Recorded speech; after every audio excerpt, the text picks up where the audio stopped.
Well, g'day. This isn't how I planned to be chatting to you today. I was looking forward to being with the crew at Lena Valley, but here on Palm Sunday, we find ourselves dealing with another new reality. One of the things I've loved about the way our church has responded to these past few years is we've been able to flex as necessary. So here I am isolating for 7 days and bringing today's Palm Sunday message to you from my front yard. Now, it is Palm Sunday, and on Palm Sunday we celebrate the triumphal entry of Jesus into Jerusalem. At least that's what we call it, but I actually think we get Palm Sunday wrong. You see, while everybody around him was celebrating, they had a very clear picture of what was happening, and it was a wrong picture. The fact they had palm leaves was, did you know, that was actually the symbol of Judas Maccabeus, another revolutionary a few hundred years before Jesus had turned up.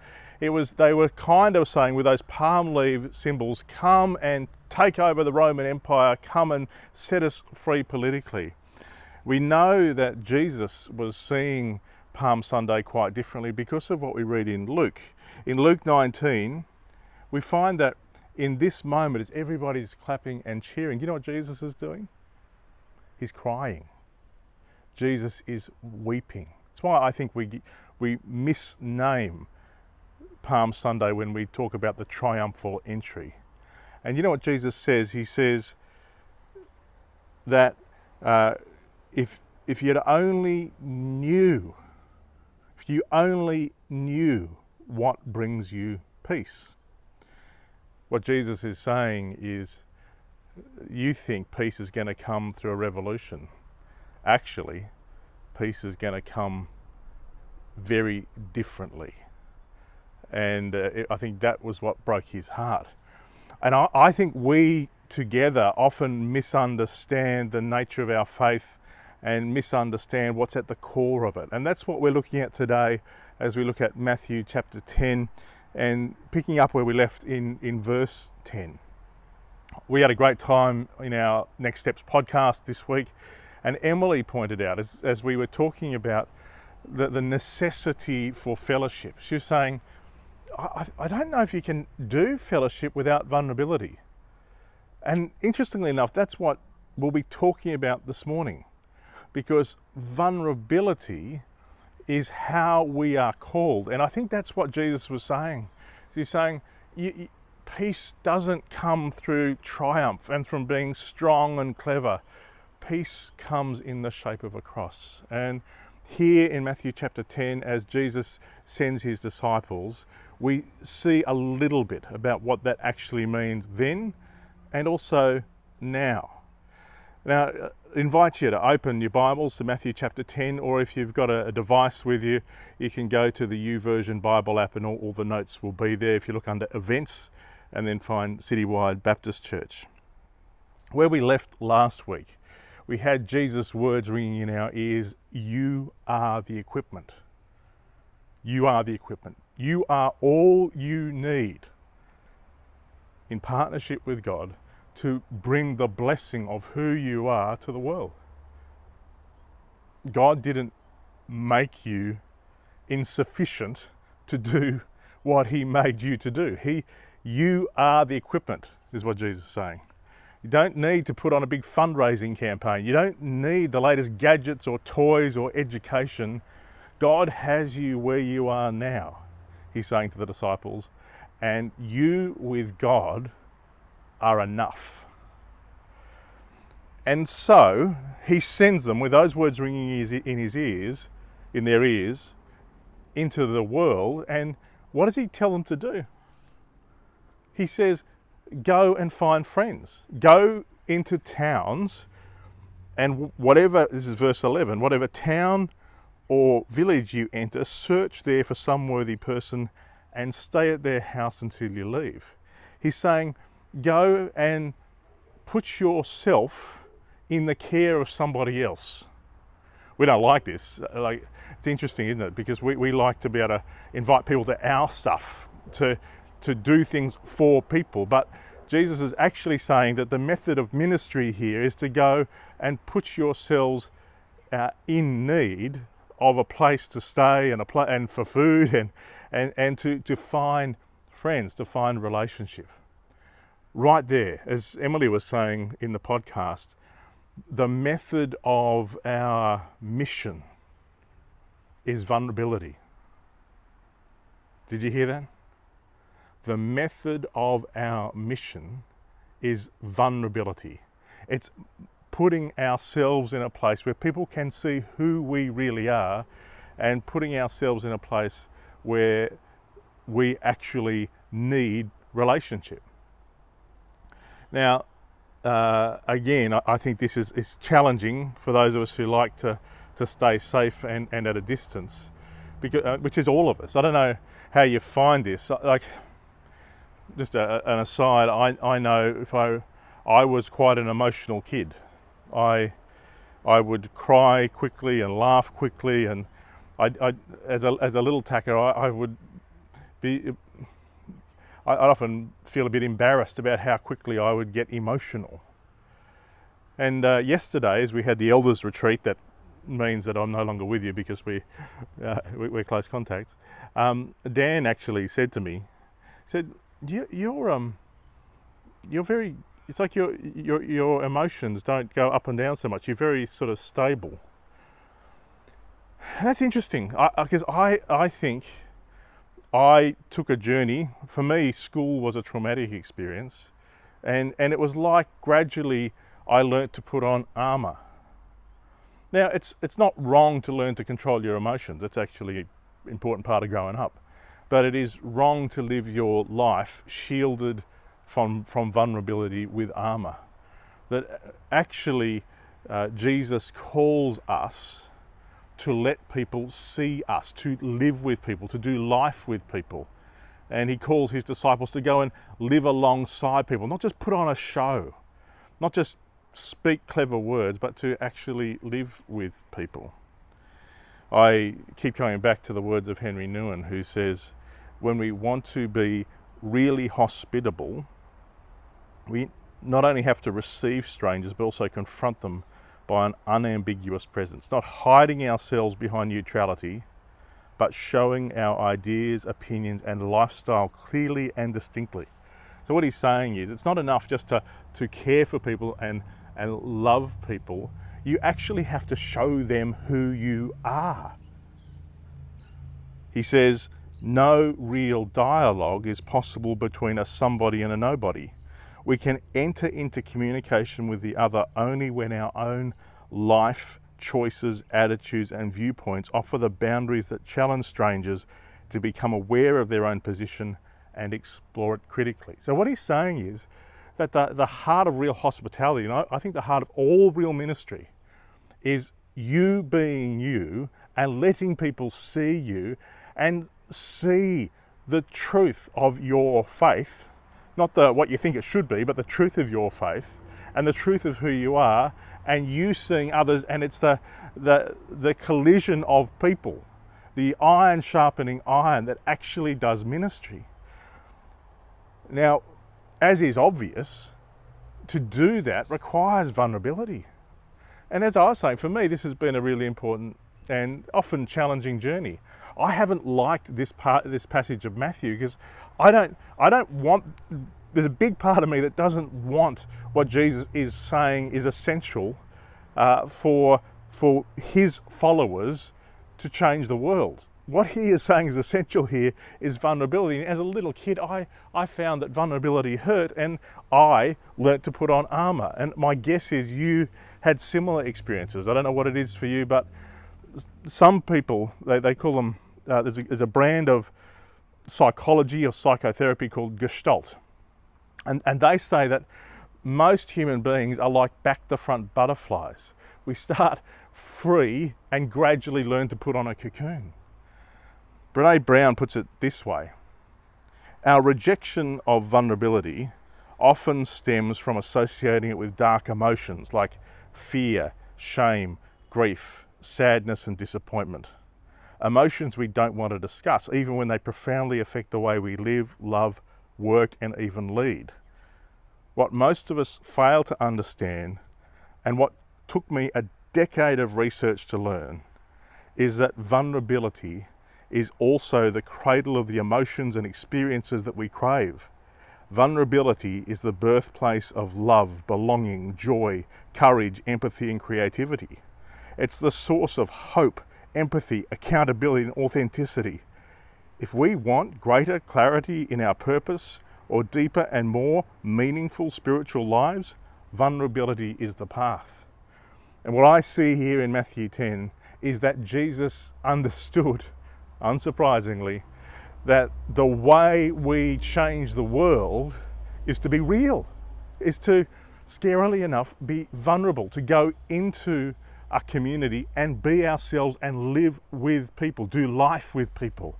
Not just tell them clever words or run a program for them, but to actually do life with them, which ultimately is about vulnerability. Now, I was going to show you a diagram at this point, but because I'm not with you in person, I'll save that diagram for another time. What I want to say though is one of the complicated things is, while it is absolutely true that being vulnerable is the only way to authentic relationship and is actually how followers of Jesus change the world, it is also the reality that being vulnerable isn't a guarantee that people will respond positively. Jesus actually says, as you enter the home, give it your greeting. If the home is deserving, let your peace rest on it. If it's not, let your peace return to you. If anyone will not welcome you or listen to your words, leave that home and town and shake the dust off your feet. Truly, I tell you, it will be more bearable for Sodom and Gomorrah on that day of judgment than for that town. So what's he saying? He's saying, look, your task is to go and love people and do relationship with people. Some people aren't going to respond positively.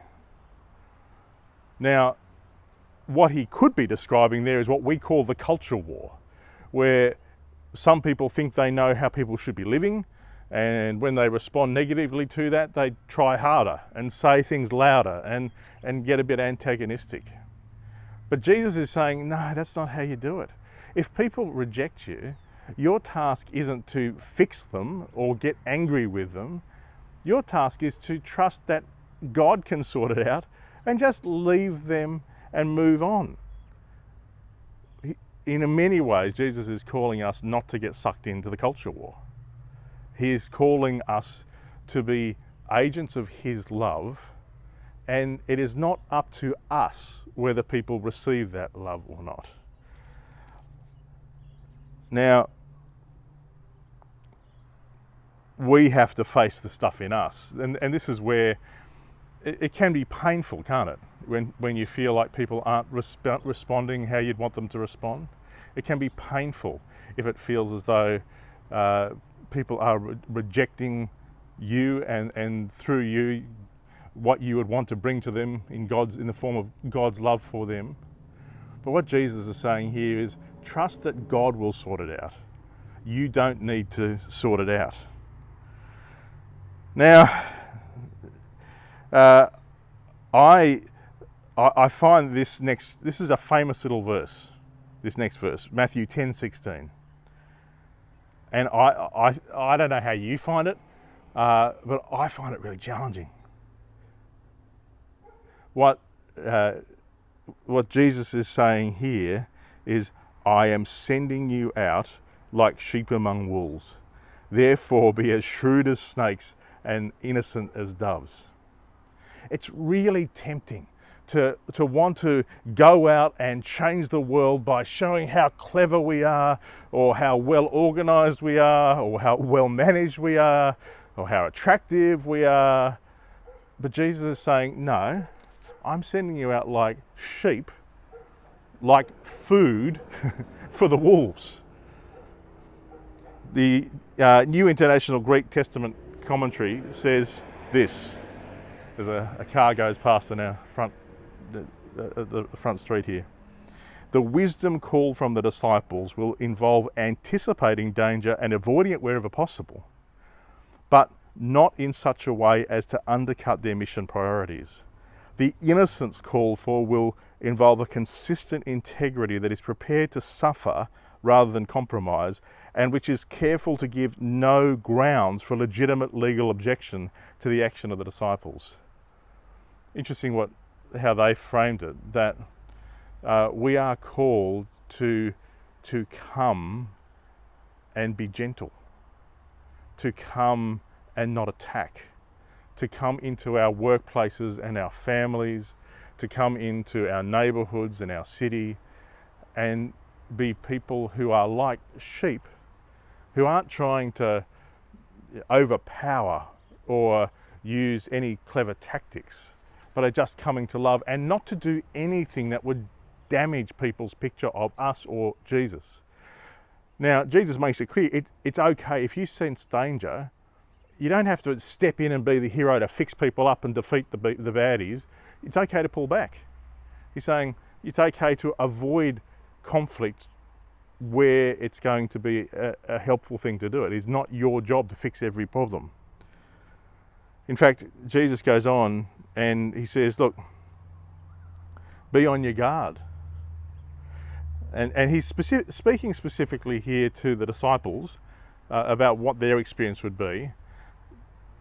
But he goes on and he says, be on your guard. You're going to be handed over to the local councils. I think that his exhortation there to be on your guard is something we need to hear. We need to be on our guards. It's so easy just to react, isn't it? It's so easy if you feel uncomfortable to want to lash out or to want to fix them up. And I think we need to be on our guards so that we can really be sheep and not just be sheep in wolves' clothing or wolves in sheep's clothing. We've got to actually be Jesus' sheep. We've got to come, because as Palm Sunday reminds us, as Jesus says, what makes for peace isn't a revolution of power, but it's a cross. And so we are to be on our guards for the parts of us that will want to avoid the cross and look for the revolution. Jesus goes on, he says, on my account, you're going to be brought before governors and kings as witnesses to them and to the Gentiles. But when they arrest you, don't worry about what you have to say, what you're going to say or how you say it. At that time, you'll be given what to say, for it will not be you speaking, but the Spirit of my Father speaking through you.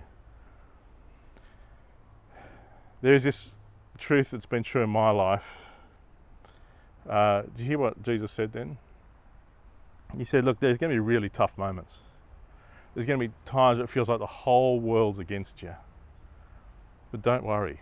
In those moments, the Spirit will turn up and you'll be given what you need. What is true in my life is in some of the darkest moments of my life, where it's felt like everything's fallen apart, God shows up. God shows up. If you're ready and you're saying, what he actually says is, don't try and put on a speech. Don't try and manage your way out of it. In the dark moments, be open and be ready to hear what Jesus is saying. That's what he's saying here. But be ready to hear the voice of the Spirit.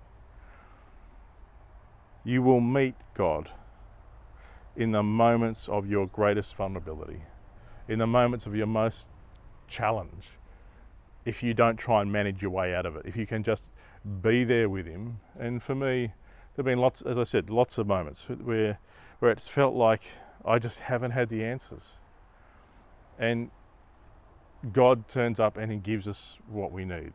He gives us, if it's needing to speak, he'll give us the words. If it's needing just to hang on, he'll help us hang on.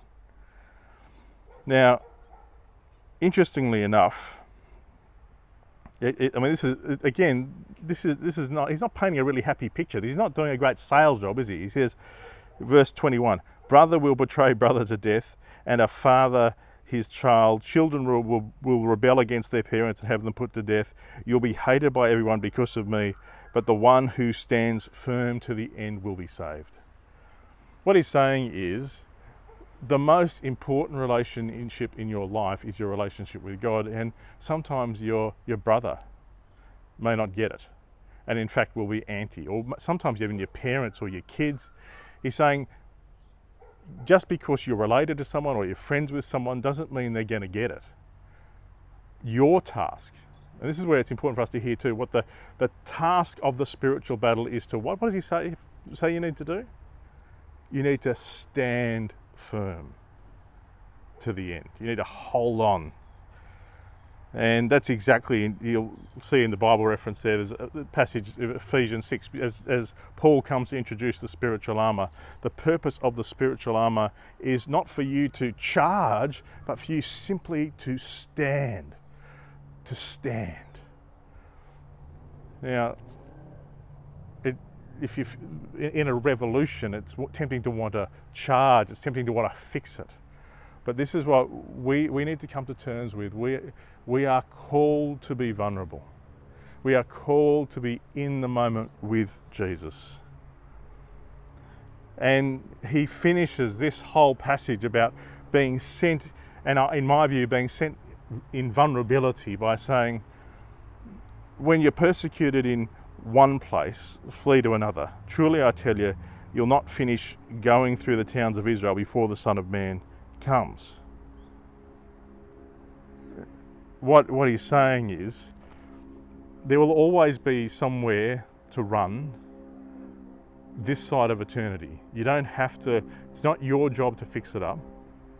And that ultimately, he's reminding us that there is a this side of eternity and a that side of eternity, and we know that the victory is his. It's tempting to want to short circuit it, to want to find a way to reach for victory in our own strength. And what he's saying is, no. Go out, love people, do your best to hold on, to stand firm. But trust me, when the difficulty comes, remember, I'm coming.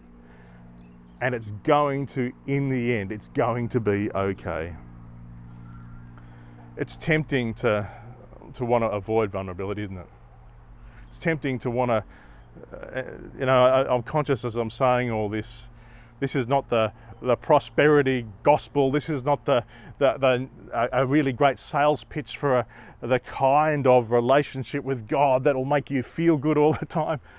Come and be vulnerable is what Jesus is saying. But funnily enough, he's saying vulnerability is what will actually change the world. And I think we need to face the fact that for all of us, we've had strategies, haven't we, to put on the armour, to numb the vulnerability. But in numbing the vulnerability, we actually lose life. Again, Brené Brown says, numbing vulnerability is especially debilitating because it doesn't just deaden the pain of our difficult experiences. Numbing vulnerability also dulls our experiences of love, joy, belonging, creativity, and empathy. You can't selectively numb emotion, numb the dark, and you numb the light. Jesus calls us to understand on this Palm Sunday, what are the things that actually bring peace? It's not the big crowds clapping and cheering. What brings peace? What changes the world are people who are prepared to love God enough to die to their own sense of security and love the people around them in vulnerability. He loved us so much that he was willing to die for us. And he invites us to be the kinds of people who will love the world so much that we can give up our life for him and live for him and not for us. And as we do, we find that's where, as he promises, we will find life. As I'm sorry I'm not with you today, but I hope you can catch a glimpse of Jesus' heart here in Matthew 10 on this Palm Sunday, and that together we might truly this Easter experience the heart of what Easter is actually about. The paradoxical truth that life doesn't come through a revolution, it comes through a cross. Jesus, I just want to say thank you for my brothers and sisters. We trust you with this Easter week. It's not going to go according to our plan. And I just ask you to bring your truth and help us engage deeply with who you are. And we ask this in your name. Amen. So thanks for being patient with us today, and we'll keep you in touch with what's going to be happening through the rest of the Easter week.